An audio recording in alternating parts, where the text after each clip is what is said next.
All right, guys, it's time for the Next Level Guy Show, a men's interview, interest, and improvement-focused podcast featuring interviews with the greats from all industries to help you better your life. Each week, a new episode features an interview with one of the greats, covering all aspects of their story, from life hacks to tips and protocols that have allowed them to live life on the next level. We then highlight concrete action steps that you can use to improve your life. And now, your host, Ian Dawson Mackay.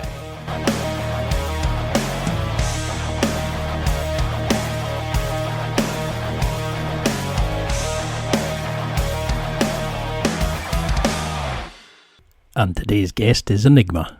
Enigma is a body language analyst who makes videos on the body language and mannerisms of characters and actors in movies, TV shows, internet videos, and so much more.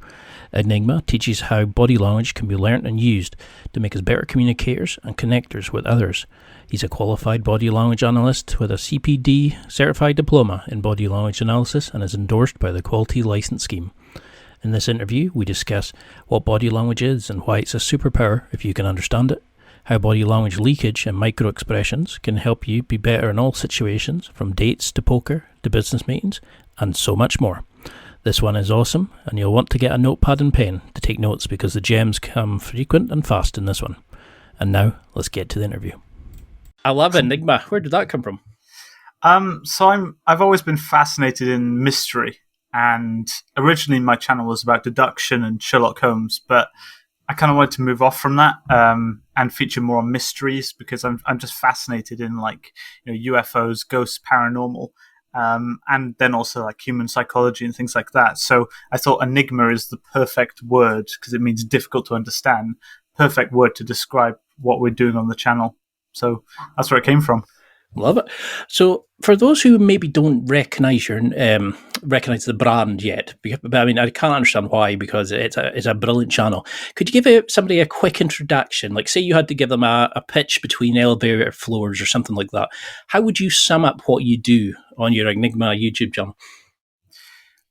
I explain the things that people should be interested in. So, body language, for example, I call it a superpower. That people don't really tap into. So the whole channel is focused on body language currently, but then it'll focus on all other mysteries and things that are looking us in the face, but that we don't want to acknowledge yet. I think that's the easiest way to describe it. I mean, it was quite amazing when I was watching it with like how much little gestures, which you don't even recognise you're doing. You can feel it, but you don't actually know that you're portraying it to the world, can mean, and people can understand and what it actually implies, and how the group dynamics change depending on, when everybody's laughing, who somebody looks at, for example, or the little micro expressions. It's really interesting to discover this, and I love that you use your like films and TVs. It's not just some random guy. It's scenes we've seen, and we can actually appreciate the art better from it. But what was your inspiration for this? What made you think, body language is for me? Well, it all started 5 years ago when I created the channel. Initially, I was into deduction, so Sherlock Holmes, picking up tiny little bits of information and formulating a big conclusion from it. But it came to me that the easiest things from body language to learn, the main things that actually gave results was from deduction. So I thought, making inferences and judgments, they aren't very accurate from deduction, but body language was like the one thing that was reliably accurate, reliably provided information.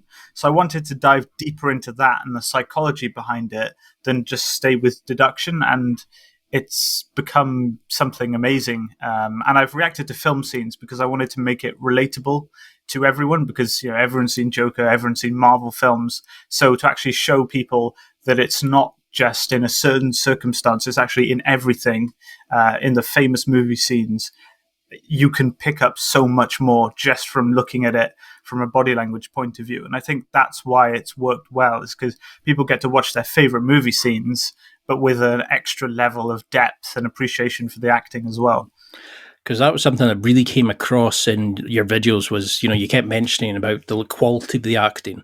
And I think I understand it better now by seeing all the little sort of nuances you're mentioning. And I can kind of go, oh, right. Now I know why he was doing that. Yeah. You're not just going, the line reading was bad. You're kind of going, so that's what that facial expression meant.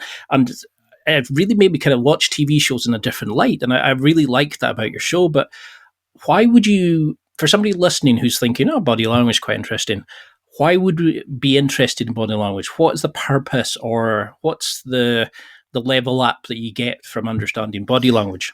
It's huge. I call it the superpower. It's the hidden superpower, and other people have talked about it before. It gives you an advantage in every single situation. And I don't mean advantage in a sort of a nasty way. I mean, like, it will make your encounters with other people so much easier because you can understand with your conscious what's going on. We all can read body language with our subconscious, and we get, general impressions from people. If someone walks into a room, you might instantly dislike them, but you don't know why. Understanding body language with your conscious allows you to understand why you don't like that person, or why you like that person, or what they're like in a social situation. And being able to pick up on that gives you a huge advantage over everyone else, because it means that you have more knowledge. And it's an economics term that I like.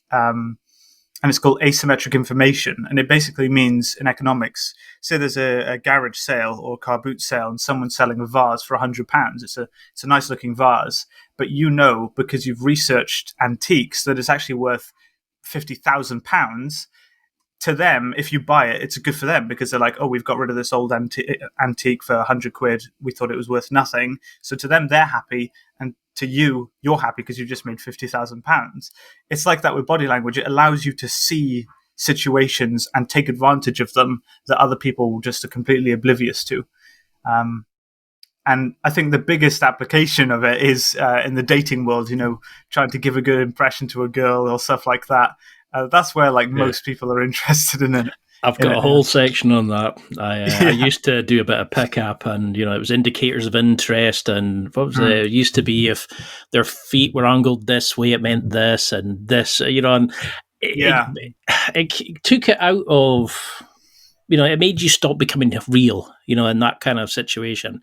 I didn't like it in terms of, it was handy to know what things meant, but they had if they're doing this, then do this routine, and it kind of lost it for me. But which part of us controls body language? Is this something that we can really learn to control, or are we always going to have our brain at some point showing our fear, showing our, is it through this, is it cycles? Yeah, this is the thing with body language, and you'll see a lot of people making YouTube videos about body language. So body language varies between cultures. The conscious body language is what I call it. You have to understand that body language isn't that developed. There aren't standard terms across everything that means the same thing. So people will say body language, thumbs up. Saying thumbs up is body language because, you're expressing a message with the thumbs up. And that's true. Body language encompasses that. But what I'm interested in is the biological reasoning, the pacifying behaviors, the distancing behaviors, and what causes them to happen and what they actually mean. And so that's really what I think body language, for me, what I'm interested in is that it's the biological side. I'm not really interested in, thumbs up and hand signals and stuff like that. I like the biological stuff that actually really reveals what our subconscious is thinking, and that's what provides us with the most information. You can control your body language, but you would have to be very, very good, because it's like controlling fear. If you're afraid, you're trying to consciously tell your subconscious to not be afraid. Or if you have stage fright, it's the same way. You can try and control your body language the same way you try and control stage fright. But it's a natural process, and your brain's going to try and get you to do things, to react in certain ways. So you can have some influence over it, but you'd have to be an incredibly good person, skilled person, to control it for a long amount of time. Everyone slips up somewhere. And actually, if you're a liar and stuff, or you're a serial killer trying to hide it, the more you try and fake it, the easier it is to spot, because basically you baseline the whole time, and baseline is really important in body language. You'll go from having neutral body language, which is trying to stop giving off expressions, and then all of a sudden you'll exhibit one cue, you'll slip up once, and it's that slip up, the huge deviation in the baseline, that is what people like me will look at and go, oh, that shouldn't be there. Why is that there? So actually what happens is if you try and control it, you end up making it worse for yourself because any one slip up is instantly recognizable. Whereas if you were constantly doing pacifying behaviors and that was your baseline, it's more difficult to see like pacifying behaviors occur at certain points because you're already doing it, basically.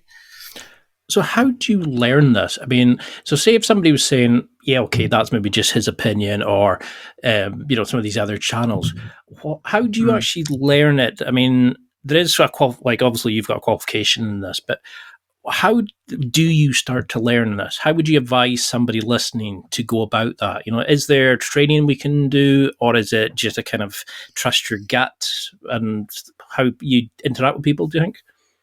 So, as I said before, we all know body language. We all can get a feeling of what people are doing. And what I really learn from reading books is that's the main way of learning for me, is books and actually using it practically, because although it's an underdeveloped field, and like deduction, you can formulate massive conclusions. I don't like that. You can see small observations, and that's the main thing, is picking up on things.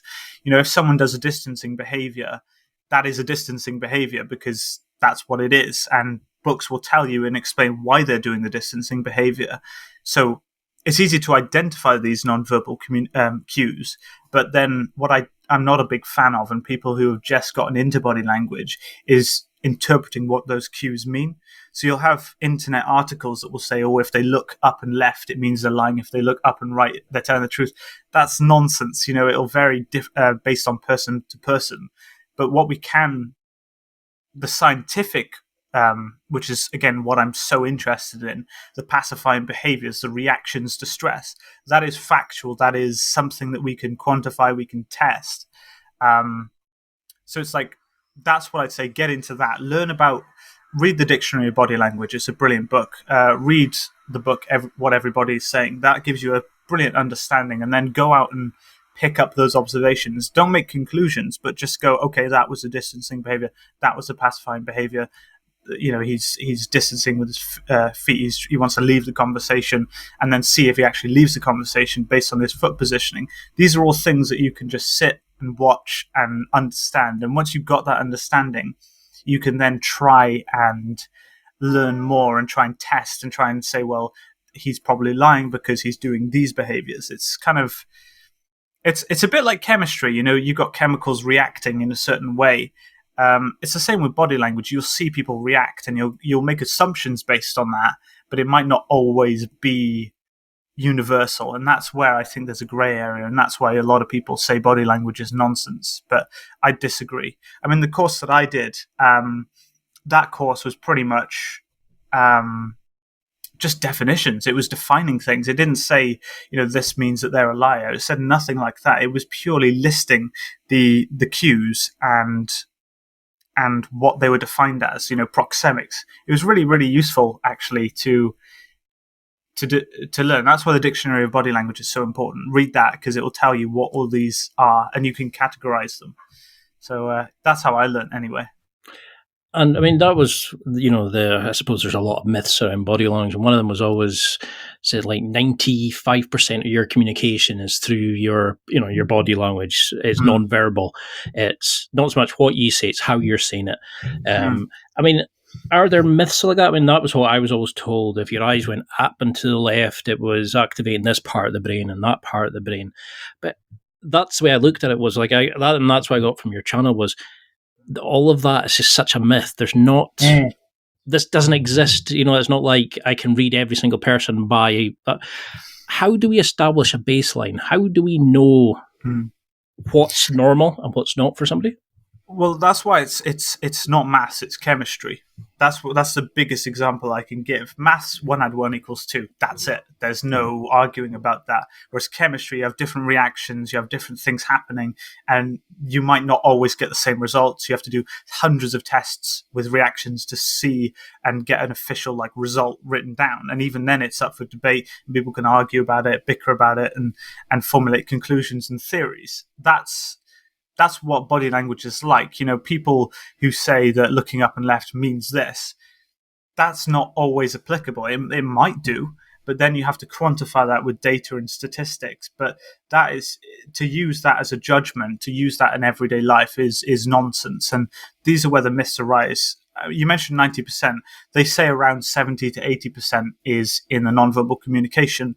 But then again, you have people who have cases of autism who may not exhibit so much nonverbal communication. It might just be purely verbal. So it's all about the baseline. It's all about the individual that you're looking at. And this is where it kind of becomes a grey area that people don't like. And that's why people don't like body language that much, is because some people might just go completely against what you're saying because people are like that. People are different. So it's not universal for everyone. That's why I always say in my videos, it commonly means this. And you have to take into account how many times they do this. Is this just a natural trait that they do? So when I was looking at the Logan Paul video, he grabbed hold of the wall, which is a grounding behavior. It means he's lacking in confidence. But someone might just naturally do that all of the time. And also putting arms on the wall could be a dominant stance. It could be intimidation or something like that. So you really have to understand the person, the situation, the whole context to make a conclusion. And then it's not fact. You can't say it's fact. It potentially is, and it's like a likelihood. It's why I never deal with finites. I don't say it means this. I mean, it suggests this, and you have to be careful with that, I think.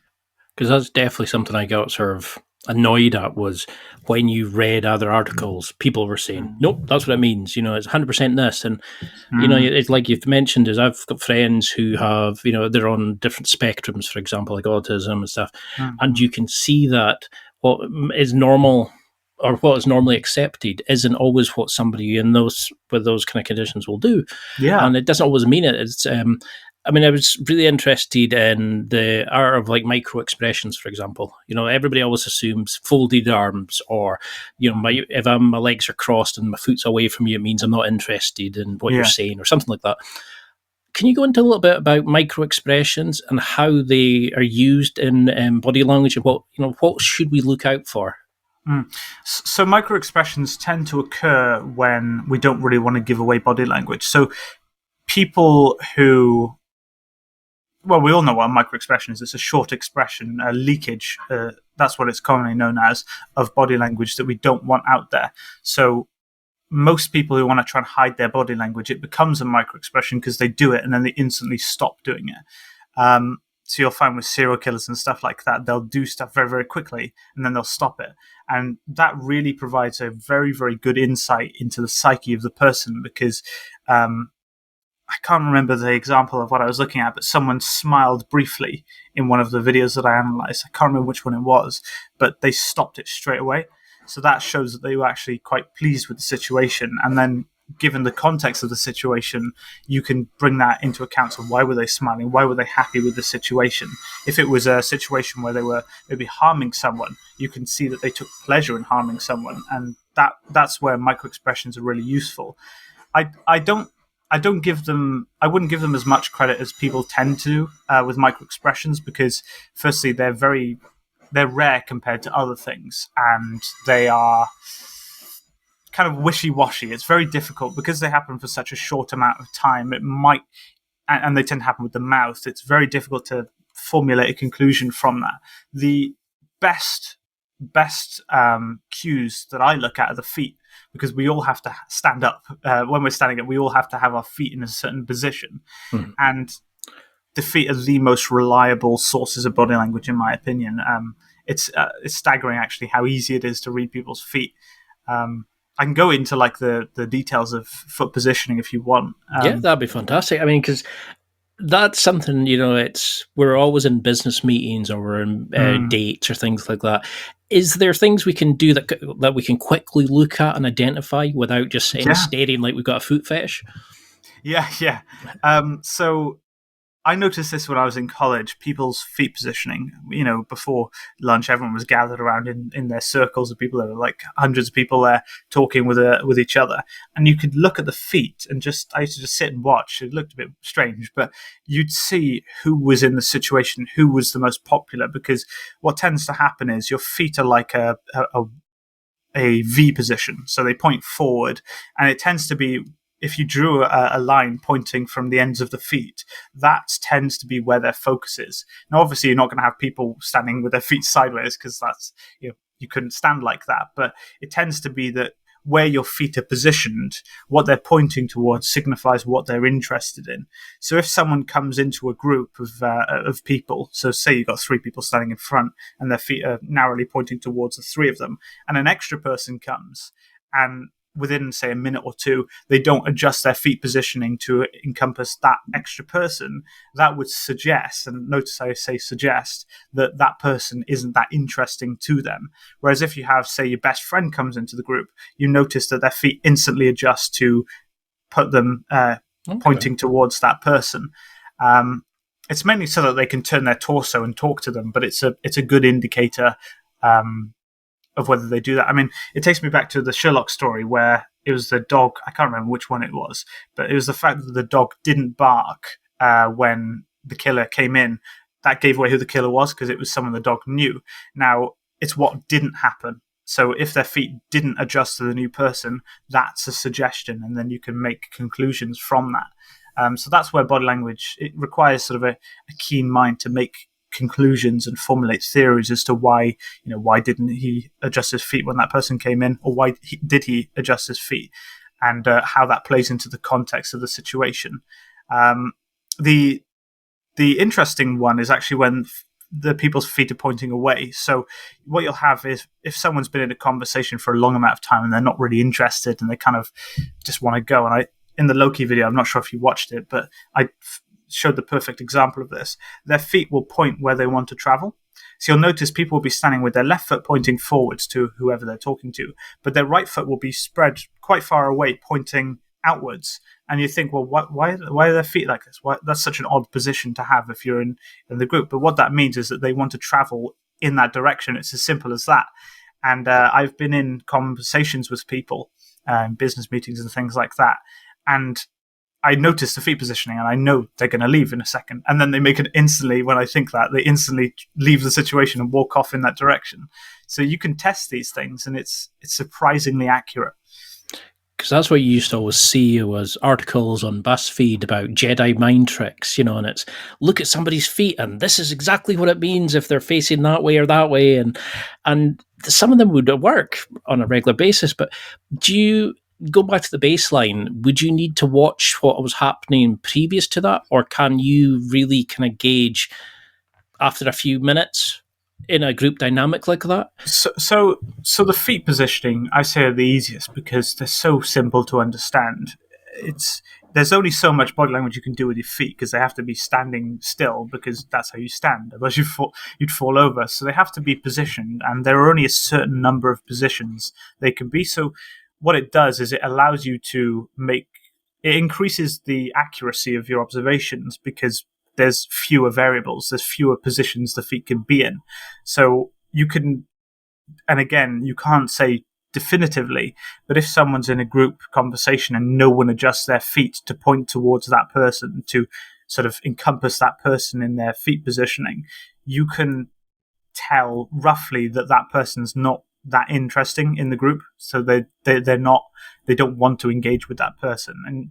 And I've noticed it when I've joined groups of people haven't adjusted their feet, and then you notice from other cues, so how they talk and stuff, they don't look at you, they don't try and include you in their conversation, and then with those extra variables you can then understand, okay, they don't really want to talk to me. And then that's when you leave and go somewhere else. And understanding body language allows you to tell that a lot sooner than if you didn't know body language. But it's accurate.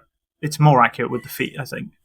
Because that's where I always struggle sometimes, is like when I'm like in video, for example, is I always feel stress about being on video.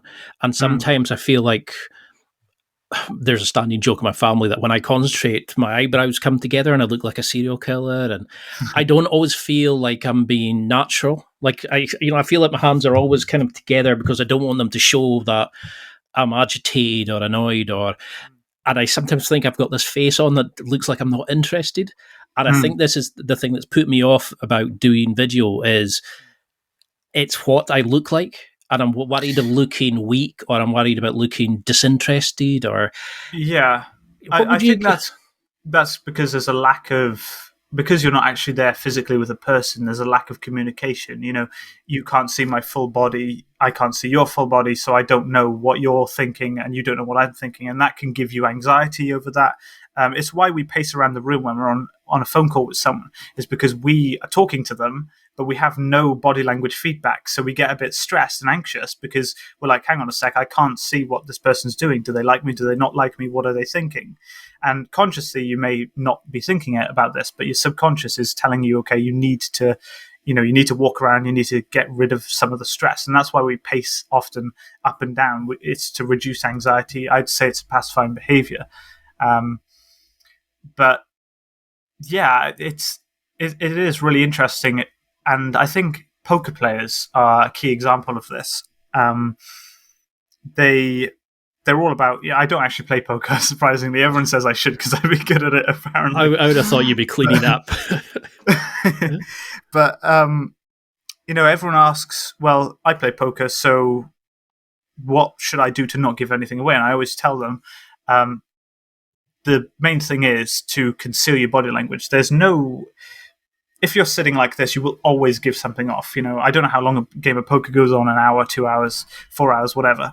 But to not give away any nonverbal communication in that time, it's impossible.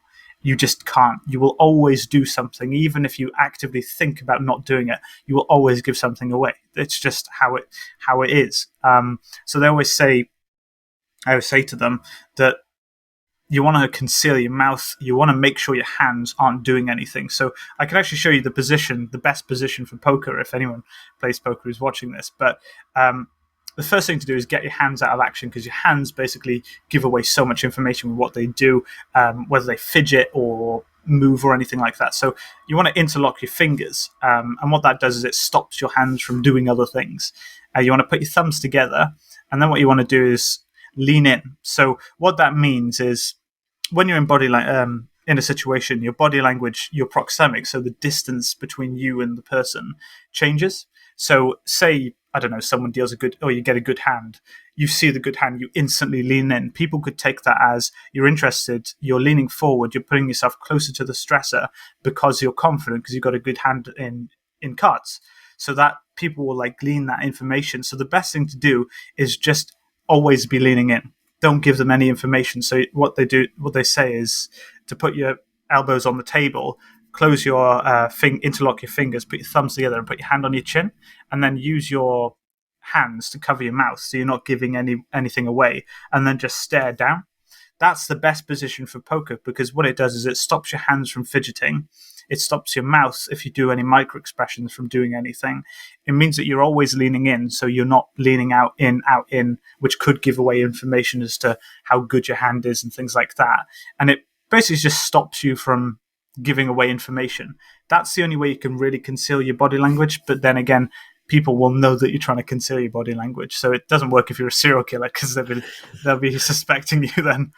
I mean, does that work in sort of work situations? Because I've noticed that since we've gone to COVID working from home, a lot of people come on to Zoom calls, Microsoft Teams, and it's almost like there's this, I don't know, this fight, in debate, because they're in their home situation, but they're on a work call. And it's almost like they forget that they can be seen and their eyes are rolling, or they're not happy at work. How should we advise? Would that be the stance for people during these kind of work situations, or does that show lack of confidence when you're presenting? Say we were discussing this just now. Yeah. So again, and this is a big debate with body language that I'm sure we can touch on later, but it's, if you have this advantage, body language, what people are basically thinking, and you know what signals you're giving off.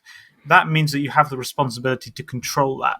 So it's whether or not you enact it. Now, I don't. If I'm on a Zoom call with people and stuff like that, I will judge. Okay, well, who am I with? Is it like, do I have to look good, or do I? Is it just neutral? Like, am I just talking with mates? Am I doing some work? But it's not necessarily important for me to look good in this situation.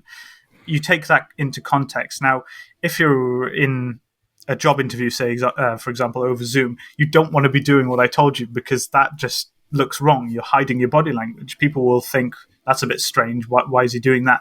So you want to really change, adapt. It's called situational adaptiveness. You want to adapt based on the situation you're in. So if you're in a work environment, you want to be confident. You want to impress. So you want to be non-confrontational. You don't want to be dominant, but you also don't want to be submissive. You want to show respect and not arrogant. So I wouldn't sit there with my fingers steepled like this, just staring directly at them, because that shows basically that I'm arrogant. And although they won't know body language, they'll get the impression from their subconscious, this person seems arrogant, this person's too dominant, I need someone. People want to be surrounded by people submissive to them, who won't be a threat to them. So a big thing with and I'm sure this was one of your questions, like how to give off a good impression.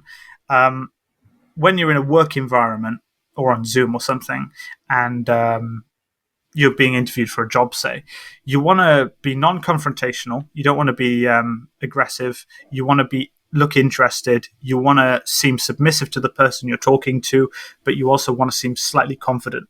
And you can choose to manipulate your body language to accommodate that.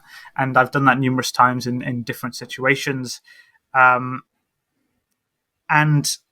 it's all about you and what you want to do. So if you're just chatting with mates, I wouldn't change your body language, because then you spend your time thinking about your body language and not actually talking to your mates. So it depends on the context, really.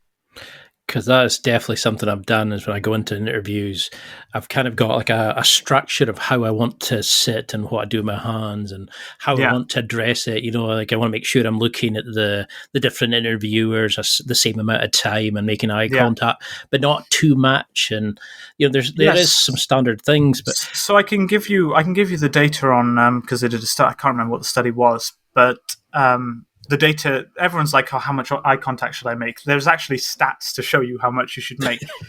when someone's talking, so for me now, what on average you should be making 75% of the time eye contact with me, and then the rest you should be looking away. That's standard. If you're making more than 75% eye contact, it seems like you're a bit creepy. If you're making less, it seems like you're disinterested. When you're speaking, so for me now, 50% of the time is adequate. So I could be looking away, but so long as I'm looking at you 50% of the time, your subconscious will see that as normal and see that as that I'm interested and want you in the conversation. So just stick to that if you're nervous about, am I making too much eye contact? That's the general rule of thumb.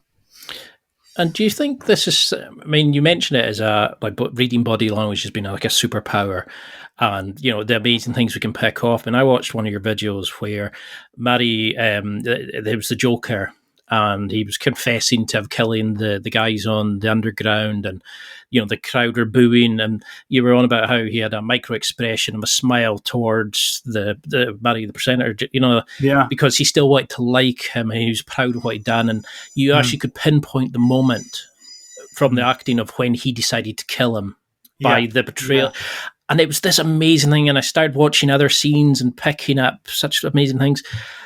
But why do you think people don't? Is it that we don't understand that you can get better at this? Or is it that we've become a society where we're just spoon-fed information and we've forgotten to trust our guts because we can't understand why we think that person's creepy or that person's been a bit weird? Or so the reason why they say trust your gut is it's so important. Your gut is the only, unless you've studied body language, your gut is the only reliable judge of a person that you have, because that's the only thing looking at these body language cues and interpreting it. It's not very good. It's your subconscious. But it's the only thing you've got unless you know body language. So I can give you examples of when I've manipulated my own body language to my advantage, and it's staggering how good it is. the psychology behind it is insane. So I'll give you an example of when I was in the debating society at school. We were doing a debate. I hadn't prepared for it at all, really. And it was like a good 70 or 80 people in the audience, and there was 4 people on each side and a moderator in the center. And the way we used to do debates, it was like it was very aggressive. It wasn't just people would speak, then the next people would speak. It would be like it was basically a civilized argument. You'd have the moderator choosing the points, and you'd be going back and forth addressing each other's points, which I love. We were getting hammered, absolutely hammered. And the way it works is before the debate, the audience vote on the motion, so whether they agree with it or disagree with it. And at the end, they vote again. And based on how much the vote swings, that shows who was better at conveying the arguments. I had no preparation. I was losing the debate. I had no idea what I was talking about, pretty much.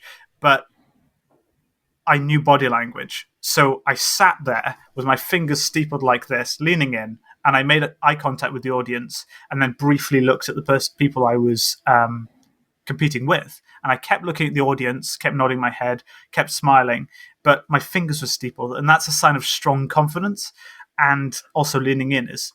And people came up to me after and said I was so confident. And we actually won the motion because I think it was partly the body language. When I said my points, even though they were quite weak points, because I looked really confident when saying it, they kind of bought into it and they kind of agreed with it. So it kind of manipulated what they saw and how much they trusted the information I was giving off.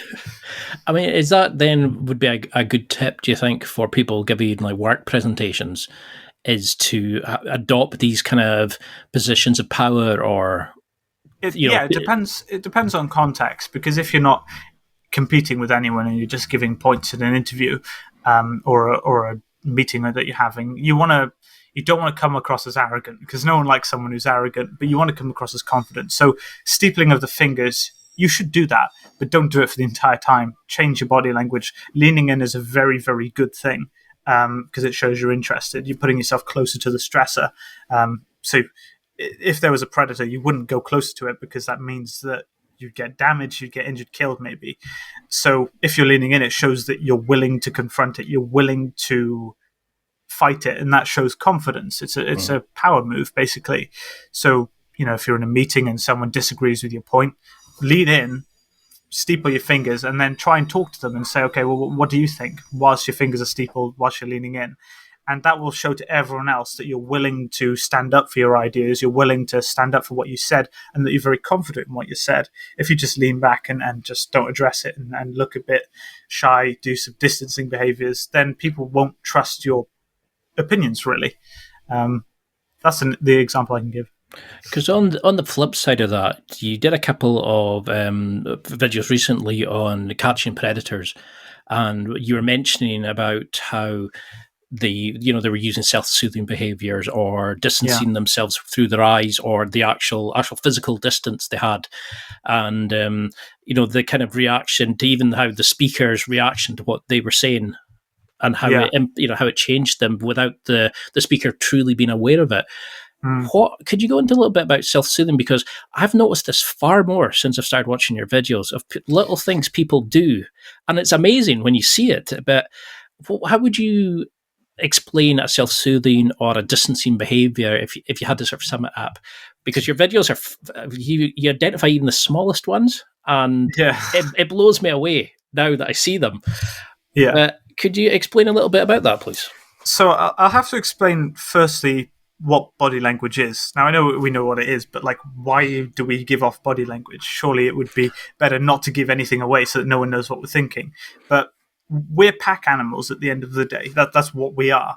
And if no one gave off body language cues, no one would have any idea what anyone else felt. So you could have really, really, really annoyed someone, so much so that they want to kill you. But if they're not giving off any body language cues, you don't know that you're annoying them. You don't know that they're going to hit you soon because you've said something that's hurt them. So that's why people get angry. People give off these cues, and it's why we all do it. It's to help each other.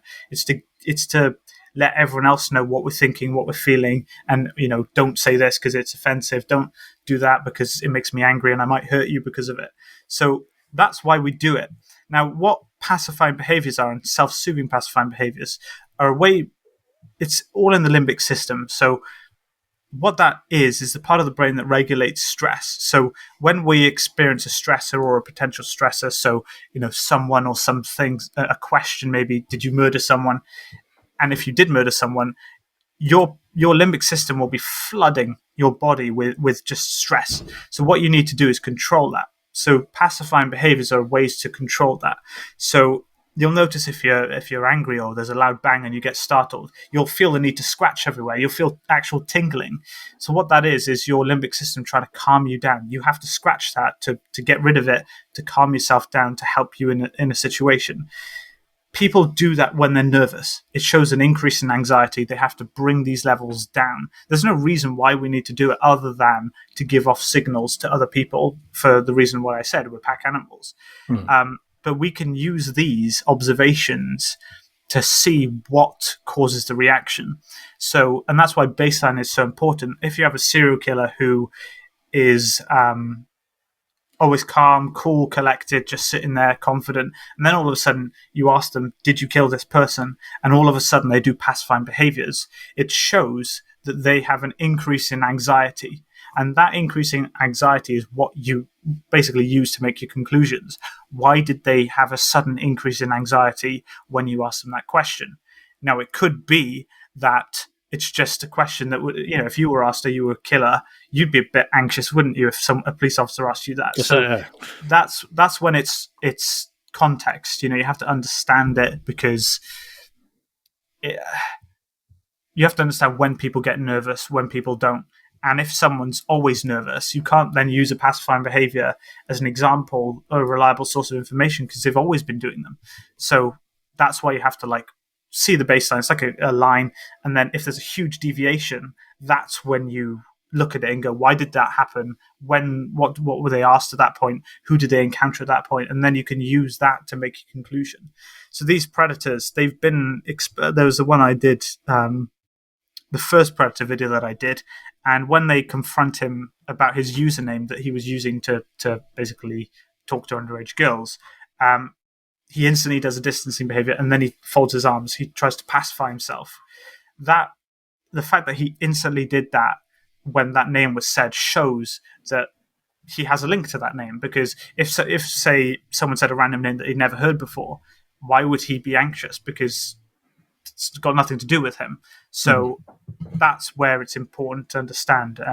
So he did a distancing behavior, which is the way of basically us putting distance between ourselves and a stressor, and then a self-soothing pacifying behavior to calm himself down due to the increase in stress from that. That's basically what a pacifying behavior is and how we can use that to formulate conclusions. And then it's just all about context, really, on top of that. Because that's what I really liked about it was, like, when, say, the video of just before the Joker kills Mary, there was a point where you were talking about what his micro-expression meant, how Mary's face had gone down and what that was implying, but he'd actually leaned forward because he wasn't scared of him at the time, even though he had just admitted killing 3 guys on the ground. And then you mentioned about the guy at the end of the couch, the other guest who was actually folding his arms, like self-soothing, and it was this kind of you really made me understand the scene it better, but how it changes from person to person, how one person can be more confident, but how it can affect other people. Is self-soothing behaviours always a negative thing? Is there ever a point where they don't show insecurity, low self-esteem, or something like that? Again, it's context. Say in our brains we have the sympathetic nervous system that basically chooses the 3 responses: the fight, flight, freeze response. When we've heard a bang, so you hear a massive bang behind you and you hear some people running into your house, you're not going to have time to do self-soothing behaviors because the response to that sympathetic nervous system takes precedent. So you go into the fight, flight, or freeze response. You instantly do that. It's only after something has happened that you actually experience these pacifying behaviors or self-soothing behaviors. I touched on it in the Joker Subway video. It's called the cold battle personality, but again, it's a very underdeveloped field, so there aren't standardized terms for these things. he was nervous. He was doing pacifying behaviours, but then the second he pulls out the revolver and shoots the people, he's cold. He's completely not doing any behaviours. That's because his sympathetic nervous system has basically chosen the fight response, and he is focused solely on that. It's only after he shoots the guy in the leg and he runs away that he then starts to do these pacifying behaviours again. He scratches his head. He looks around. He exhales very, very quickly. It's kind of, and that's what I'm interested in, because it's such an underdeveloped field.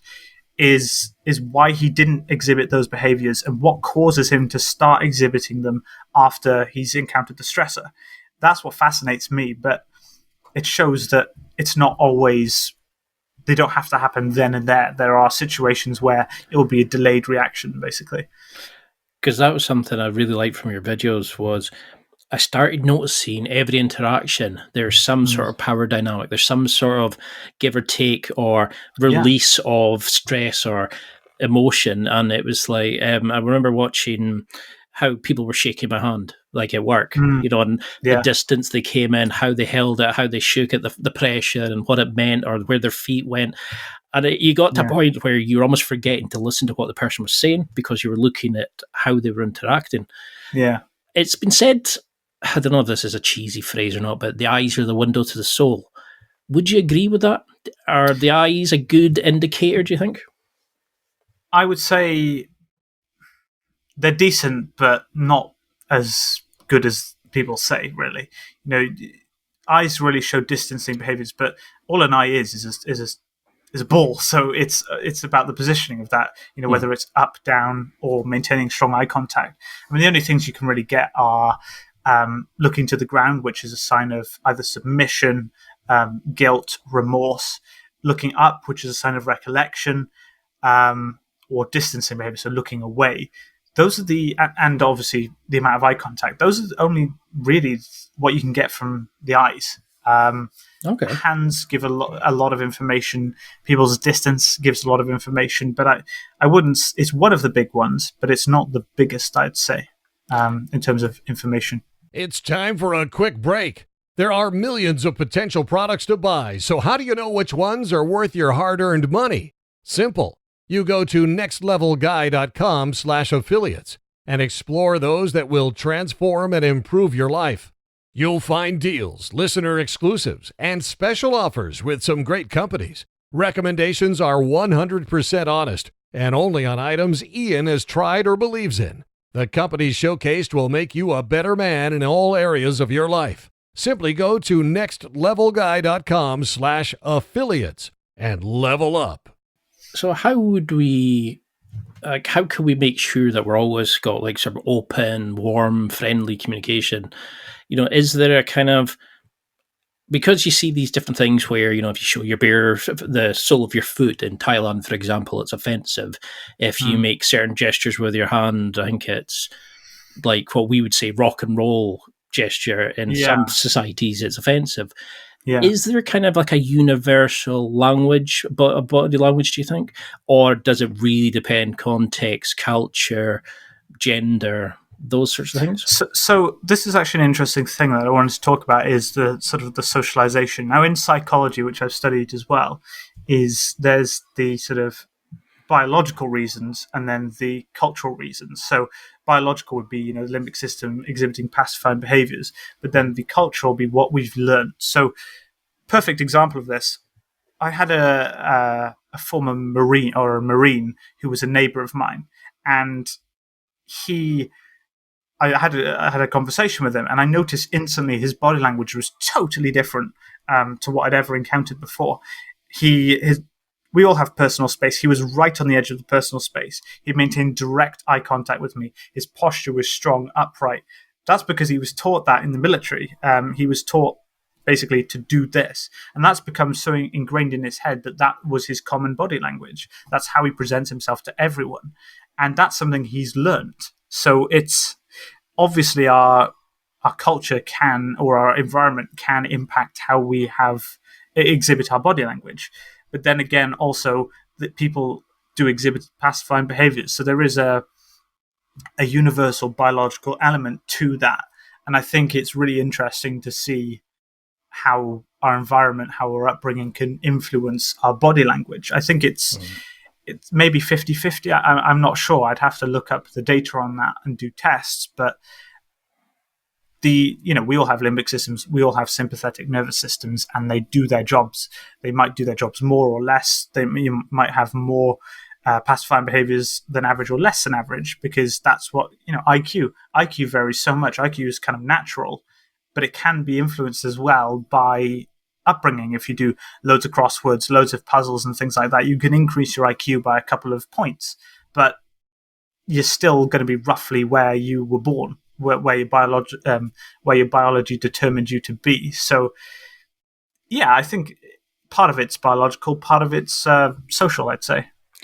Because it's definitely something, like, for example, like this is the first interview where I've kind of made sure my eyes aren't wandering as much as they normally do.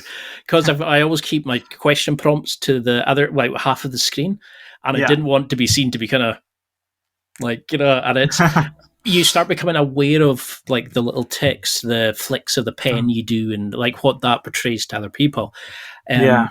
Does it change? Have you really noticed a kind of difference with the way males and females? Because something I was always brought up was that you treated everybody the same. The janitor to the CEO to whoever it was. You were polite. You always, you treat them like a human being. And then I see friends where you can actually see them change if they're speaking to a waiter because they're ready to shout at them for getting their order wrong or something. Whereas they almost forget. It's like they take the power position, and it's, is that a good sign of watching how somebody reacts to people in like these kind of jobs? Do you think of what the person's like as a whole? Yeah, I think there are 2 points to have from that. Firstly, and this is where I have to tread very, very carefully because you can easily be accused of being sexist. It's all about situational adaptivity. So given our situation, say you have a really confident person and then you have a slightly less confident person. So you have maybe a school jock and then you have just a normal person. That school jock or whatever will be more confident, more dominant than the normal person. So when they interact, there will be that power dynamic. That person will clearly be stronger and more dominant than the other person. That's just how it is. But then if you take that other person and put them in a room with more submissive people, that person will become the dominant person and will exhibit the traits of the jock, but to these people. So it's all about context. If you have someone who's very submissive, they could still be the most dominant person in a room if you put them in a room filled with more submissive people than them. Now, I've coined the term dominant and submissive because it's the easiest way to explain the power dynamic. Dominant being people see themselves as more capable to deal with the threat than someone else. That's pretty much what it boils down to, is how much we're afraid. It is fear, basically, how much we're afraid of someone. If you have some really big, tough person coming to you, clearly your subconscious will go, okay, that person's strong. I have to be more cautious about how I interact with them because they could do serious physical damage to me. Whereas if you see someone who's submissive or who's weaker than you, you're going to think, well, I don't need to be as cautious because I am stronger than them. So even if they did try and attack me, I could defend myself. And that's really what it boils down to. Now, the fine line where you often get like bordering on sexism is when you bring males and females into it, because it's a scientific fact that females have less muscle mass, they're not as strong. So often is the case that men will see themselves as more dominant than women, than a female. Now, that's not always the case. If you have female bodybuilders, obviously you're going to be submissive to them because they're stronger physically, and our subconscious judges that. So this is why you tend to have women exhibiting certain behaviors and men exhibiting certain behaviors when they're interacting with each other. And that's important to understand, and also not to then exaggerate, because then you get into sexism then where people will say, I don't know. But yeah, I try and shy away from that area. Because that was something I was interested in, was like, you almost see it in other books where people are saying it's a woman's role or it's their prerogative to do this. And you think, yeah, I mean, that's just more about society than it does anything else, I suppose. And it's quite sad that we raise women to go into those roles where I'd rather get to know the person, but it's a sad state of affairs. It is sad, yeah. And I think that, again, I have to be incredibly careful. But if you look around the world, cultures of it tends to be patriarchal. Men tend to be have higher positions in society and higher roles. Women didn't get the right to vote in many, many countries and still don't have it in a lot of countries. I think that just boils down to the biology and the fact that we haven't become that civilized yet. Biologically, women on average have less muscle mass, so they are physically not as strong as males. Now, I think what that has happened in less developed societies is these patriarchal roles still exist because men are physically stronger on average, so they're able to sort of be dominant, and it's not right. And I think as society develops and we become more conscious, we tend to sort of understand that that's purely biological and that shouldn't impede women from having high positions or positions in government or even the right to vote or drive cars. I mean, yeah, I think that's kind of, we have to look past our animal side, which is, it's the primitive side of us, judging people because it's a subconscious. And I think we need to develop and grow past that and put that to bed. And I think that's why sexism exists. So, to be honest, around the world, I mean, it's certainly one of those topics. You can't help but roll your eyes when you hear people say men and women jobs and all this kind of things, and you think we'd be past that by now, but it's like you're saying, it's the way our societies are set up, like the cultural impact as much as of what's happening in our brains. So, yeah. What would you say to people about being like? There's a lot of lying, there's a lot of deceit in your videos where you watch people and you say, well, he's doing this because he's dealing with the stress of this, or he's dealing, it's how do we, I just realized how that sounded. How do we identify lying, deceitful behavior, that sort of thing? Is it again looking at the context and then looking at the spike in how they speak, or the self-soothing, or the distance they make figuratively or literally, or is there a kind of standard way we can tell? Yeah, the easiest way to tell, and it's easier in mundane situations because, again, as I said, if you ask someone, did you kill someone? Even an ordinary person who's completely innocent will find that to be anxious. They'll get anxious by it because it's a strong question. But if you say to someone, did you steal the cookies from the cookie jar? People aren't going to do pacifying behaviors if they didn't do it because it's just a cookie. But if you ask someone who did, you'd expect to see pacifying behaviors. Now, often in the real world, the biggest sort of lies that people tell are if they've cheated with someone. That's the sort of the biggest one. And that's why I try and react to cheaters as well, because it's very important to look at. If you just ask them direct, look for distancing behaviors, look for pacifying behaviors. That's like the important thing. And especially in relationships, you'll know the baseline because you've been with them for such a long time. You'll know what they're like. And it's why people get gut feelings that people are cheating on them. It's because they've seen these nonverbal cues and they've sort of understood it with their subconscious. They don't know why, but they just feel that way. Look for pacifying behaviors. If they are touching their face or folding their arms or scratching or fidgeting and stuff like that, these are pacifying behaviors and shows that they're going through heightened anxiety. And the reason why they're going through heightened anxiety is because you've found them out. You've found that they are the liar. If someone is completely innocent and you ask them a not that strong question, obviously not like, did you kill someone? If they were innocent, they wouldn't be doing these pacifying behaviors because they know they're innocent and they're not afraid. Distancing behaviors, then again, are another perfect example. If you're looking at someone and you ask them, did you do it? And they look away, it's not as obvious as just look away, but they'll keep looking away with their eyes. They'll lean back in the chair. They'll try and distance with their feet even. If you pair these two together, so they do pacifying behaviors and distancing behaviors, you can say with not certainty, but you can say they're probably lying to you. And that's kind of the easiest way to tell if someone's lying to you. Yeah, that's pretty much it. Because it's like your the video when you were observing Amber Heard's testimonial in Court TV, and it was amazing how you'd picked up on the fact that she kept doing that and like quickly looking away from the person asking the questions because she didn't want to kind of deal with it, and how you noticed she immediately went to what she had been told to rehearse or the answer, and how she was always looking at the person who'd helped her for the support.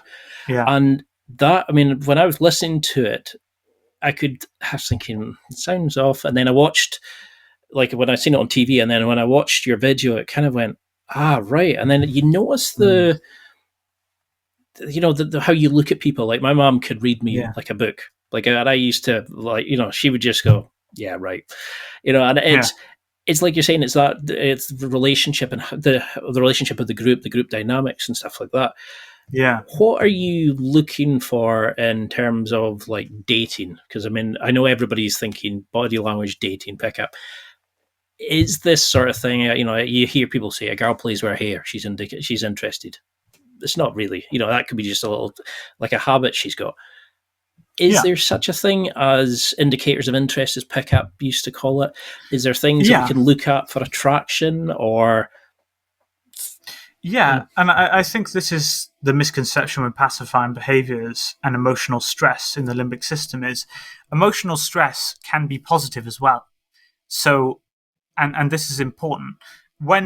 If a girl likes you and you're with her and you're communicating with her, she will be afraid of your judgments of her because she doesn't want you to see her in a bad light.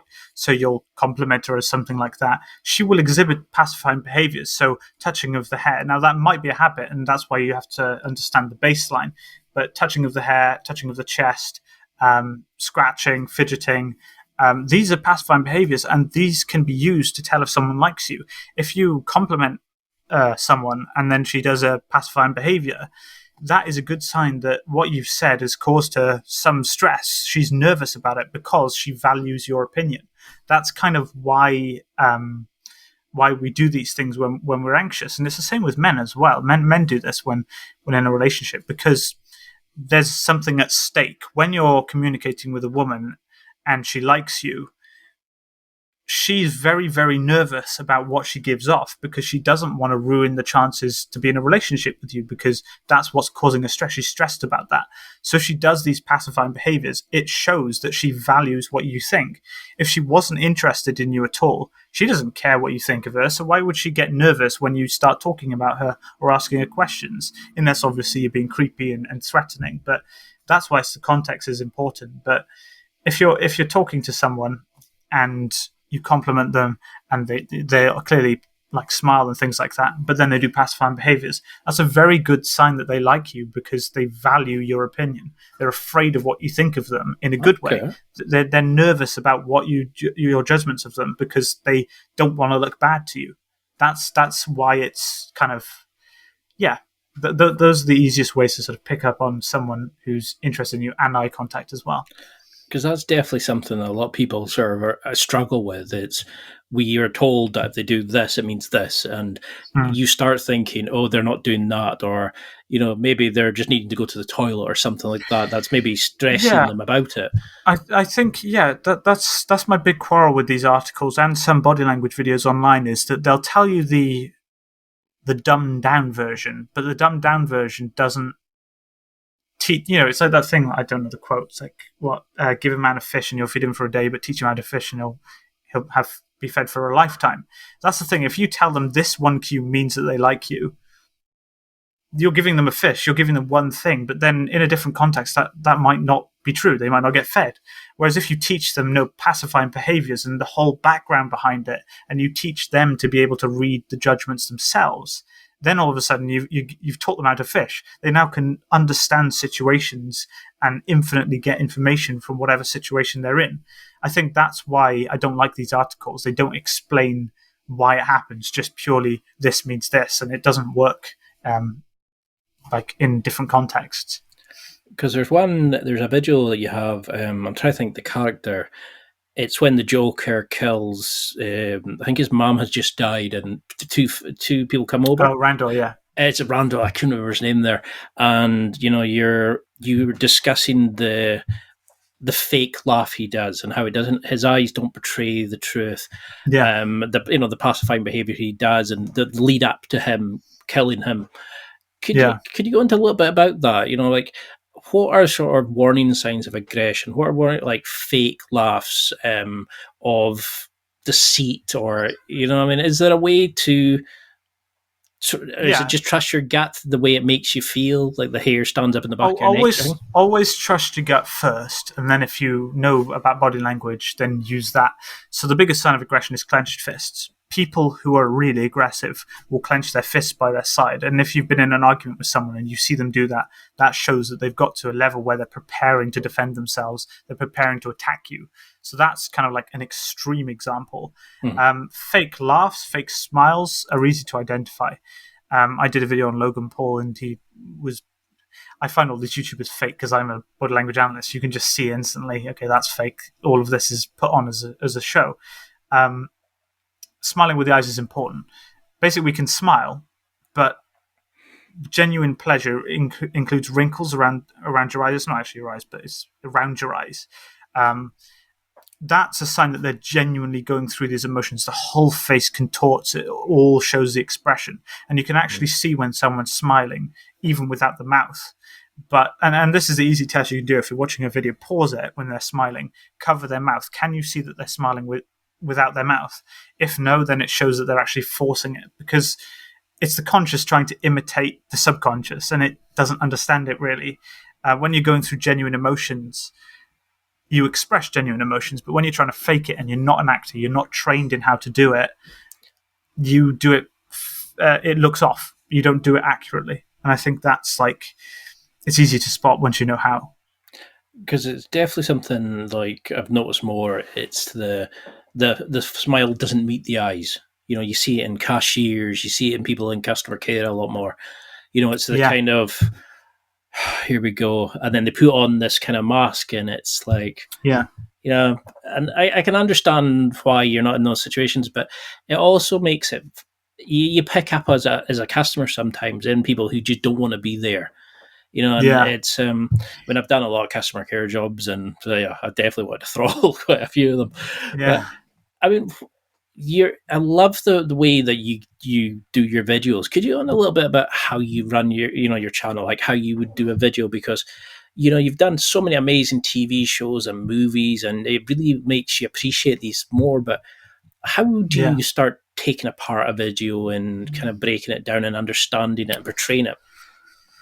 Okay, so the first thing I do is I watch a video. If it's a TV or movie scene, I usually know already, because I like the scenes. I choose ones that are popular because people know it, and I find when people know the scene, they'll find it more interesting learning about the breakdown. But I've been doing a lot more real world stuff recently. I look for the extreme sort of stuff because it's easier to pick out body language in that. Then what I do is I get the video and I cut it into sections, so I split it up. Maybe eight different sections, and then I watch the first section, and I will sit there and watch the whole thing. Then I'll watch it one more time, and usually after the second viewing, I just make notes. So I write down, okay, this is it. This is an expression. I've done videos before, like the Logan Paul ones and a lot of the other ones, where I've watched it and just reacted there and then. But I like to pick up on the little details. So I will take my time and I will look at sort of the individual smaller bits and write them down. And I will do that over and over again. And then what you can sometimes do is generally build a picture. So if it's a movie scene, you can kind of make conclusions based on that. So like the Joker and Murray scene, I figured out that Joker actually only decided to kill Murray at this point because his body language up to that point wasn't showing it. And then after, it was. I just find that it's easier to do that way. And then I record myself watching the clip, just because, well, partly copyright because you have to have your face in it, but also it's quite fun with some of the crazy videos that I react to have my reaction. And then I splice in the reaction scenes that I kind of scripted and made a note of. And yeah, I find that it's best to get a lot of information then in a short amount of time to help people and not waste people's time, basically. Because, I mean, I love how you cover such a wide variety. Has there been a particular actor or a scene that, that you've been blown away by, that it really portrays what they're kind of showing? Because I think there was a Breaking Bad scene when they had lost the money, and you were talking about the emotional dysregulation, and I was Yeah. kind of, and it made me appreciate the scene and the level of acting. Are there particular actors or films that you think are great portrayals of body language that you've seen? So I'll tell you my favorite TV and movie scene, like in terms of acting of all time. Um, Ironically, I haven't done them as videos yet, but I will get around to it. The number one film was Downfall. I'm sure you've heard of it, with Hitler, 1945, at the end of the war, where he's in the bunker.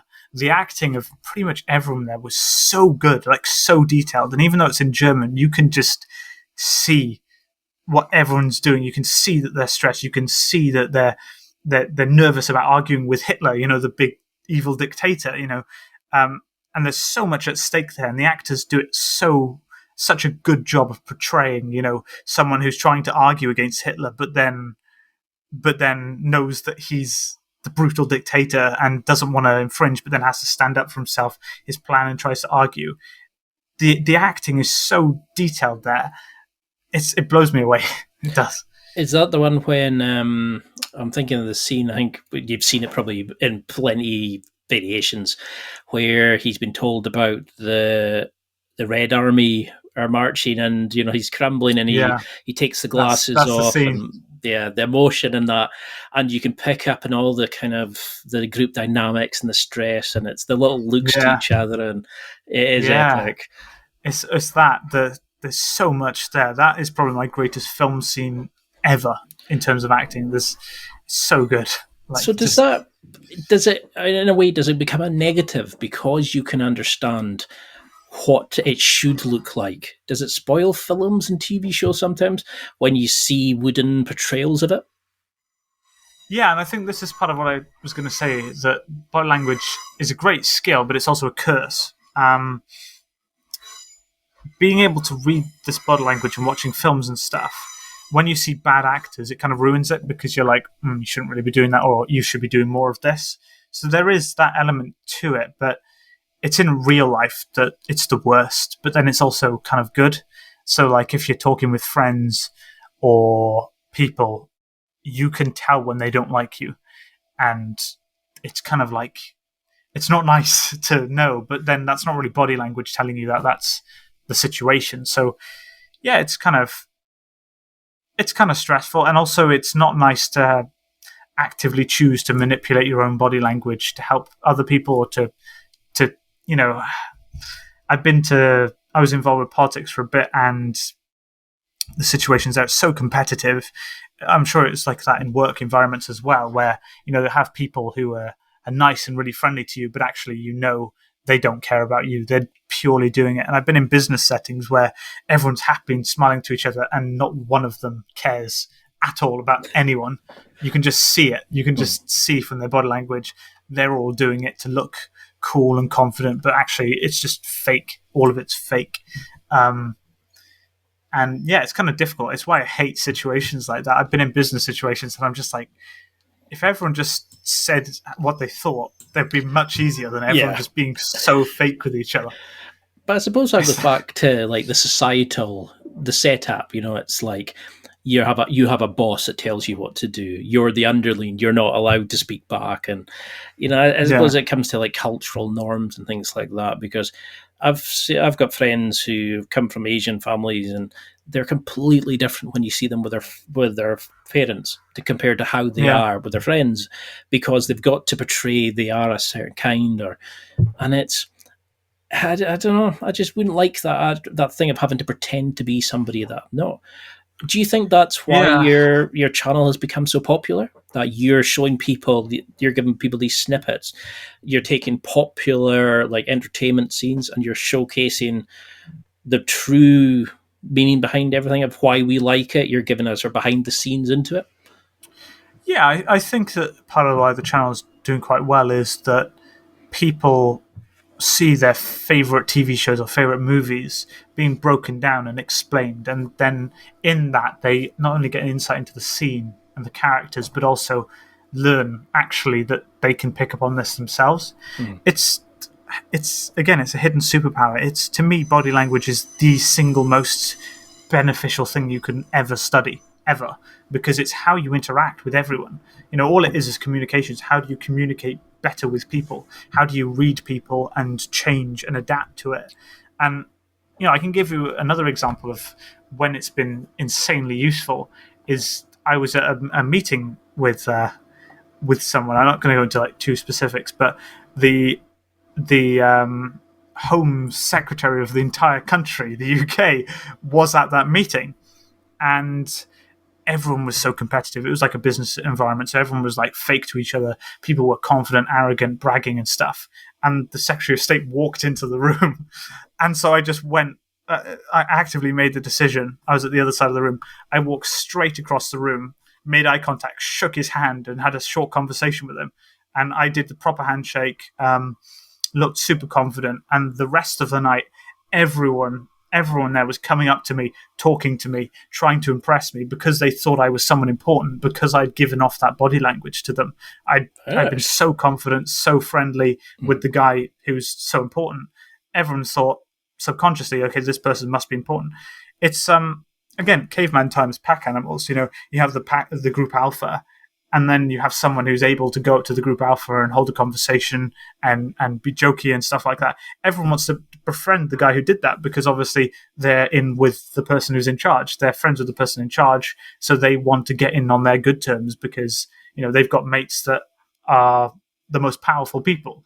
So it's kind of if you're at work or something, be friendly with the boss, be confident. If you're being interviewed for something, go straight to the interviewer, shake their hand and stuff. If it's like a group interview or something, you want to be the most confident, the most friendly, dominant person there. And it's how you instantly get at the top of sort of the pecking order. Everyone says 5 or 7 seconds is what you use to make an impression of someone. If in that time you see them just be super confident, super up there, everyone will see you that way forever. Basically, it's yeah. It's because it's what they used to say about dating. If you went in and there was a girl surrounded by a bunch of guys, go and befriend the guys as much as the girls because they would look at who the group accepted more. Even if they liked you, and it sounded sinister at the time, but I kind of understand it now about how the group can affect the dynamics of who they allow in, and like you said, there's great ways to use it. I mean, something I really liked about your channel was the in depth that you went into. But how do you get over this? Because in COVID, people are now coming thinking, right, I want to achieve this. I'm fed up of not living my dreams. I'm going to start a YouTube channel. I'm going to go for a better job, whatever it is. How do you get over the fear of going out your comfort zone? Like, how did you overcome the fear of recording yourself? Because I've always done audio. Video terrifies me because I'm always worried about how I look. What advice would you give about that kind of situation of presenting yourself more normally, I suppose, or more confidently? I mean, I suppose there's two questions there. Like, how do you find the confidence to do stuff on your own and put yourself out there on YouTube and stuff, and how you do it in a social situation? When I was in school, I would force, and I read this rule. I don't know where it's from, so I can't give credit, but it was basically like, if anyone asks for volunteers or asks for anything, always say yes. No matter what even if you're the most incredibly nervous person out there, always say yes. Always put your hand up. And if you can live by that rule and just force yourself to do it, force yourself to take every single opportunity, even if you're terrified, it will massively help you. I run a company, and I was invited to come to this thing in London, and they needed an extra speaker for this event, and there were hundreds of people there. It was the CEO of the UK Space Agency was there. People who had put rovers on the moon were there speaking at this event, and there was one seat available, and I run a company, and I lived by the philosophy, so I said yes, and I was on stage at 18 years old with these incredibly important people, and it was the best, like one of the best days of my life. I was rocking it. Everyone came out to talk to me. It was amazing. The amount of people I met, the popularity was just insane. And that's because I said yes. I was terrified. I wasn't qualified. I wasn't anything, but I said yes. And I I sort of faked it until I made it. And this actually comes to a quote that I read from Napoleon, which is power is in the presence of power. You don't have to have any power at all, but if you look powerful, you are automatically powerful, even though you're not. If you fake confidence, you are confident, because all confidence is how people see you. It's not really if you're confident or not, it's how other people think you are. That's what matters. So it's if you can fake it, you are it, basically. And that's what I kind of do for everything. I love that, because they used to always say act as if, like always believe, you pretend you're confident, and then you will eventually become that way, because your body goes, well, okay, you must be feeling confident, so I must be confident, And I think it was is it Gary Vaynerchuk? He was saying about the might as well law, where you just go, well, I might as well just go do that. And that's the way I was Yeah. always brought up was, if somebody gives you an opportunity, go for it. If somebody needs to clerk a meeting, to do this, to volunteer for something, because you never know where it can go and the connections and the relationships. But which of your videos are you most proud of? Is there ones that you would advise somebody who's coming new to this to come and check out? That which ones blow you away or are you most proud of? I like the real world sort of videos where I actually am able to glean a lot of information and actually uncover the story behind why someone's acting a certain way or what's happening. So in terms of educational videos, I'd say probably the cop one I did recently. That's one of my favorite ones, where I basically just explain why this cop gets out his gun on this innocent person who hasn't done anything wrong, and why he did it, and the body language he's giving off.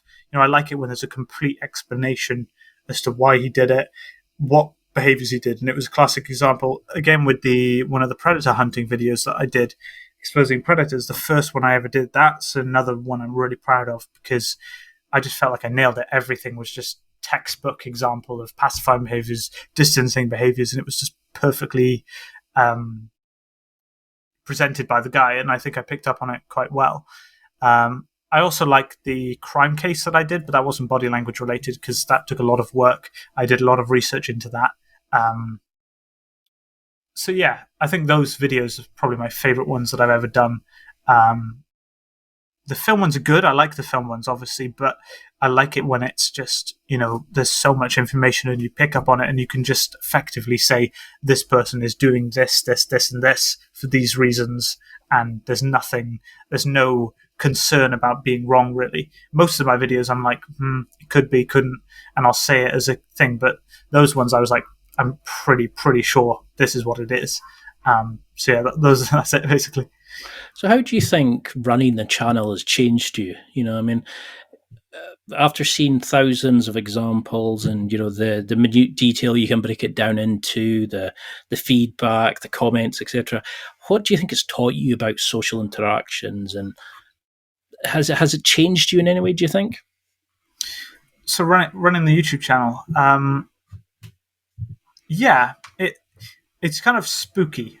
I did some quick maths based on my viewership, and it says that at any given point during the day, about 300 people are watching me at that exact moment. Very nice. And it's just terrifying. It terrifies me, though, because it's like 300 people watching my face now. It's like, it's bizarre. I feel like I have a lot of responsibility with that. It freaks me out in a way, because it's like, it's just a lot of people, isn't it, that I'll never meet, I'll never talk to and stuff watching me. And it's kind of, if you look at the countries that you've been viewed in as well, it's just amazing to think the entire planet, like someone from every country has watched you, and they have their own lives, and they do stuff, and they've taken the time to watch me, and might have learned something and stuff. People watch my videos in schools, and it's crazy. In fact, when I was in school, people were watching my video. The English teachers were watching. They put my video on in class, not knowing that it was me. It wasn't my class; it was the other class. But they watched me whilst I was in school learning from them. It was so bizarre.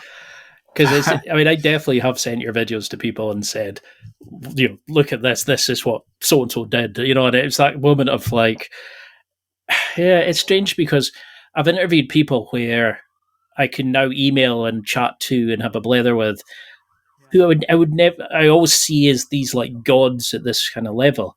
And it is strange. Like I was number, was it 28 in social, was it personal development in Slovenia or somewhere like that? And it was Mm. like, how on earth does somebody like that find those channels? And I can Mm. understand like the big name videos, but that, and I think that's the thing, the beauty of your channel as well, is you actually break down things that people enjoy as much, but let them see it at a whole new level. Yeah. But can we change this quickly? Can we understand body language in a matter of minutes enough to better our relationships? How quickly can somebody become better at body language, do you think? I think from watching, if someone's been watching this, I think if you just literally make a note of what I've said in terms of reading people like the feet and stuff, and you just learn to look for that. All it is learning to look for it. It's not actually, the knowledge is quite simple. It's just actively going, okay, I need to look for this in a situation, actually remembering to look. I think that's it. Next time you meet someone in person, look at their feet and just see what their foot positioning is. Is it pointing directly towards you? Are they pointing 1 foot away? That's the first step, I think. And then look at their eyes and stuff like that.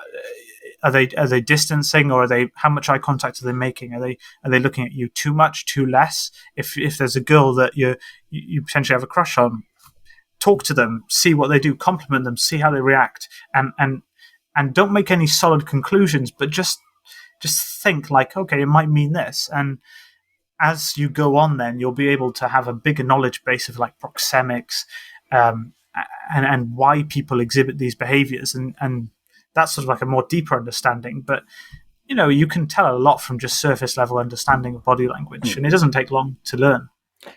I mean, that is definitely, like, I was listening, kind of going, right, okay, next conversation. I'm looking at that. I was trying to take it in and think of my next question, and it's you've given out some absolute gems. I mean, I definitely want to do a round two where we really get into the sort of the deeper nuances and Of things like course. that. But what would you want people to take from this? Like, if you had to sum this up, is there a go home message that you would give them, or like maybe a bit of homework or something, just to remember about body Hmm. language or relationships? Okay. I think the thing I'll say is 80% of any communications you have with people, 70 to 80%, is body language.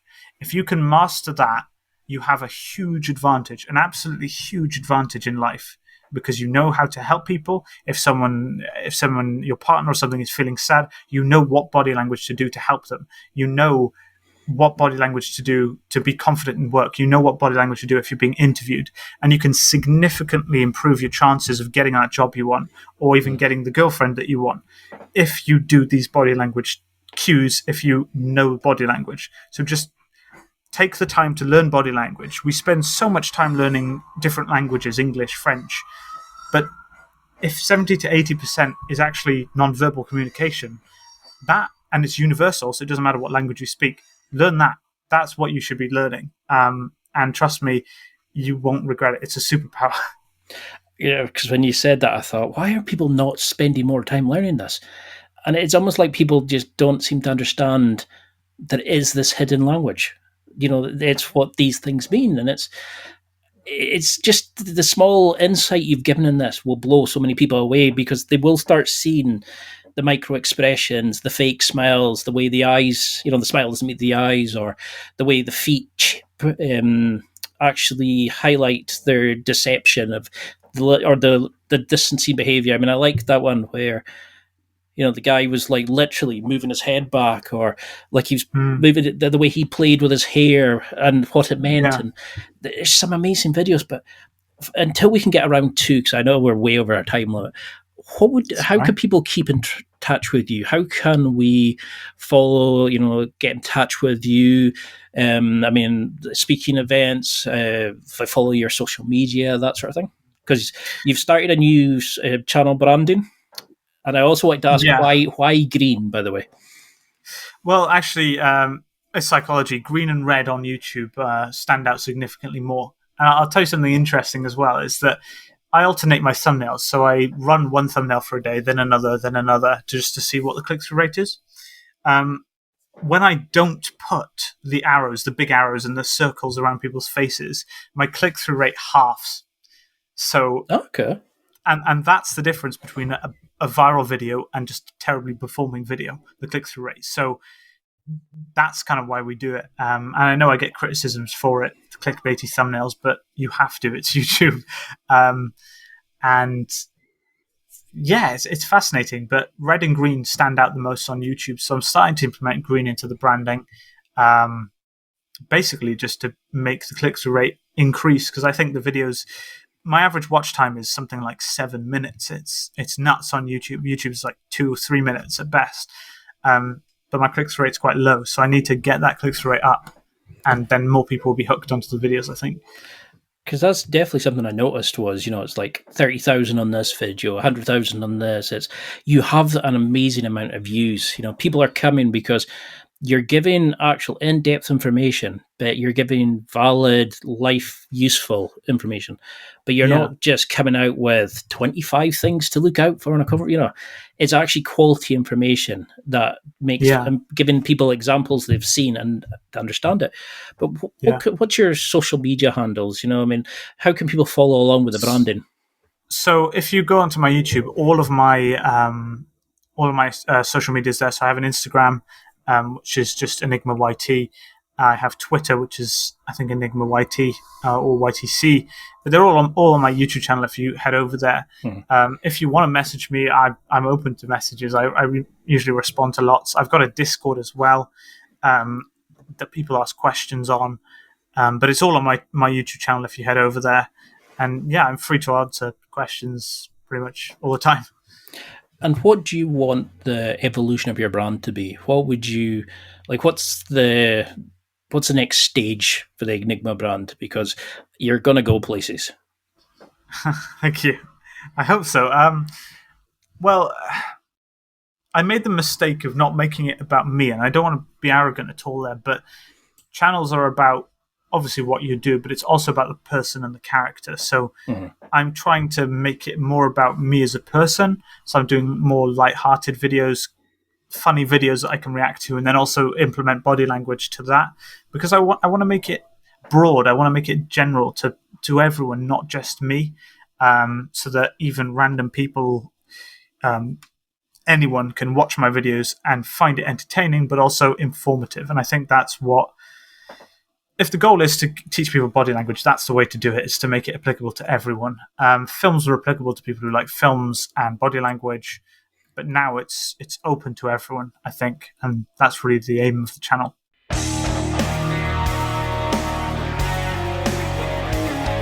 Well, that's it for another week, and thank you for listening. It's now time to take what you've learned and use it to develop and enhance your life with the key points mentioned. Listen, try it, embrace it, use it, and crush it. Now's your time to hit that next level in your life. If you liked this episode, then please leave a comment on the show notes or a review of the show on your podcast platform. Everything helps evolve the show. Until next week, keep seeking the next level in your life.